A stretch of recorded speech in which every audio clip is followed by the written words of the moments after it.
ఈ రెండు పార్టీల అధినేతల నుంచే కూడా ఈ ఘర్షణలు పెరుగుతున్నాయి కదా. కాబట్టి ఒక వేదిక నుంచి ఒక స్టేట్మెంట్ అయితే పోయేదేంది? ఎవరు నమ్ముకున్న పార్టీకి వాళ్ళు ఉన్నా గ్రామాల్లో ఘర్షణ పడద్దని చెప్పి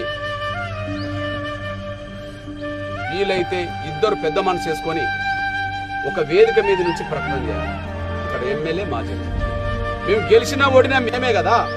వాళ్ళ గెలిచినైనా మొన్న ఓడినైనా మేము గెలిచేది ఓడేది మేమే కదా. మా కోసం మీరెందుకు ఘర్షణ పడతారు? ఓటేసేటప్పుడు మాకు ఓటేయండి, అభిమానం ఉంటే మా కోసం ప్రచారం చేయండి.